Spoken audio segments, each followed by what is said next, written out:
Hi everybody and welcome back to another video. And today I'm going to be doing a review for Immortal Unchained for the Xbox One.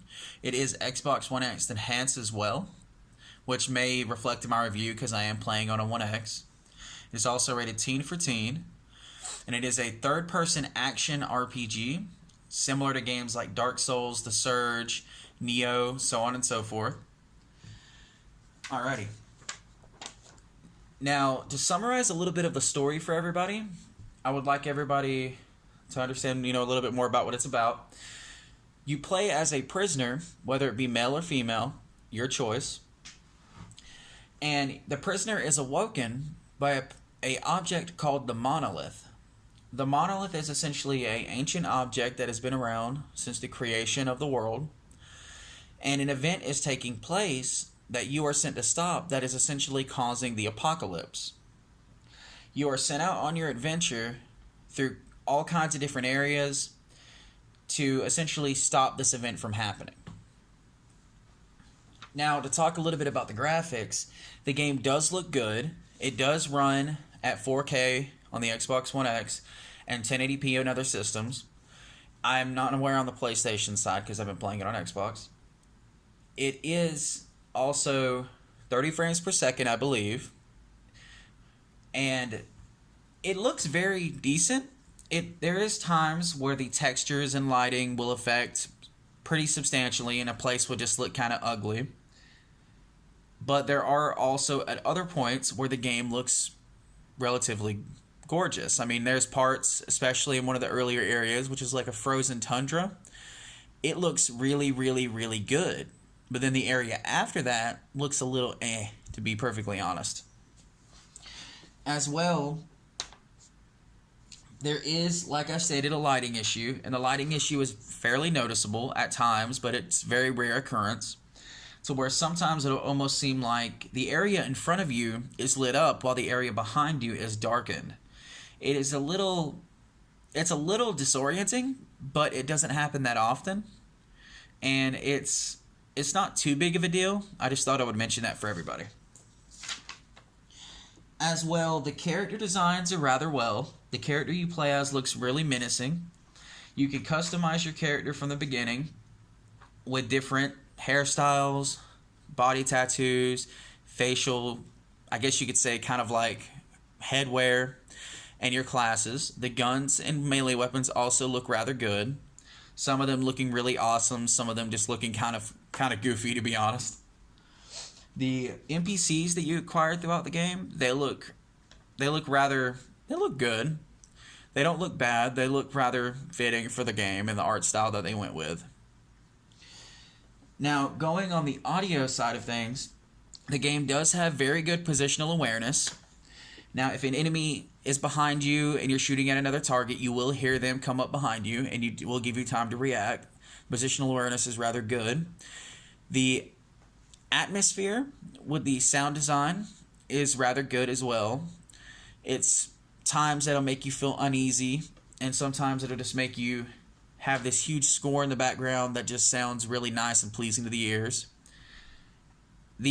As well, going to the music is very fitting. I think it is pretty good. The score is rather decent. It's not the best I've ever heard by any means, but it is nowhere near the worst that I've ever heard. The music during boss fights is very punchy and it gets you in the mood, and then at other times the music will just cut off and let you soak in the atmosphere of the game and the area that you're in, which is, in my opinion, really nice and how certain things should be. You don't want constant boom, bada boom, boom, blasting in your ear every time whenever you're just walking. The weapon sounds is one thing that I personally have an issue with, because a lot of the weapons, whether it be sniper rifle, assault rifle, shotgun, pistol, grenade launcher, SMG, a lot of them sound the exact same, especially weapons of the exact same archetype, such as every SMG that I've used or every pistol that I've used primarily sounds the exact same. Just certain weapons like a Magnum and a shotgun will be a little more bassy than the other weapons, but it's the weapon designs and sounds. The designs are good, but the sounds are kind of and they're really hard to tell apart at times. As well, moving on to the gameplay, Like I stated, there is in the beginning, you can choose whether you want to be a male or a female prisoner. You can create your character and choose between different hairstyles, or I guess you could say accessories that you can have on your character's head, which look pretty neat. You can choose between facial hair, the coloring, the highlight color, tattoos, and other body tattoos. You can also choose the coloring for those as well. Now, there is also character classes that you can start with. There is 6 in total, I believe, which also start you with different bonuses, and such as perception, finesse, strength, agility, and so on and so forth, which, of course, in any game like this, certain weapons require certain stats, so it depends on the build you want to go with. And, of course, after you pick your build, if you decide you want something different, you can always grind out in an area, change your stats around, and go that way. Also, with the combat, there is, just like in Dark Souls, there is a experience and item purchasing currency, which is called bits. If you die, any bits that you acquire from killing enemies will be dropped at the location of your death. You will have to go and reacquire those, and if you die in the process, you will lose them forever. Now, where you do change your weapons, you cannot change them on the fly, and you change your aspects. Aspects are, I guess you could say, passive buffs. You can have 3 in total equipped that do things ranging from more damage with shotguns, take less fire damage, or dodge quicker.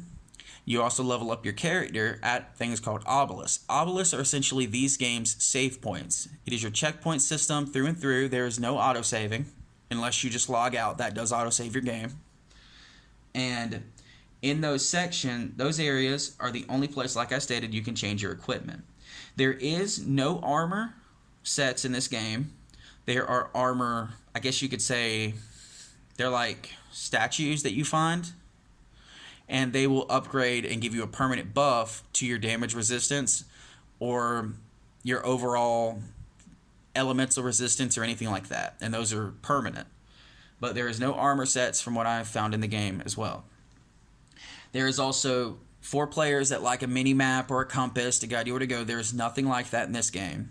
It is strictly find your own way through, and that is it. I just figured I'd throw that out there because I know a lot of people don't like that type of stuff, and a lot of people do, like myself. I love a good challenge. As well, the boss fights are very fun. The ones that I've done about 4 so far. They are very enjoyable and very well done. The arenas are very nice, and the bosses are very intense, and it is very rewarding to take them down. As well as the boss weapons that each boss does drop are unique to those bosses, and they are also very fun. I am unaware if there's a New Game Plus mode. I know a lot of people would love to know if that was a thing, but I have about 12 to 13 hours in. I'm more than halfway through the game, but I have yet to encounter a New Game Plus mode. Alrighty, now moving on to the end of the review. My overall opinion about the game is, if you enjoy action RPGs of any kind, and you don't really look at games too critically, such as you don't expect every game to be a big AAA game like The Witcher or Red Dead Redemption or Grand Theft Auto or anything in that nature, this game is definitely worth a pickup. It is very fun. If you love action RPGs, you'll feel right at home after getting used to the controls. There's a lot of content here as well. It is just very enjoyable. It's very grind heavy as well, which I enjoy about a lot of games. And overall, to me, it's just very fun and very enjoyable.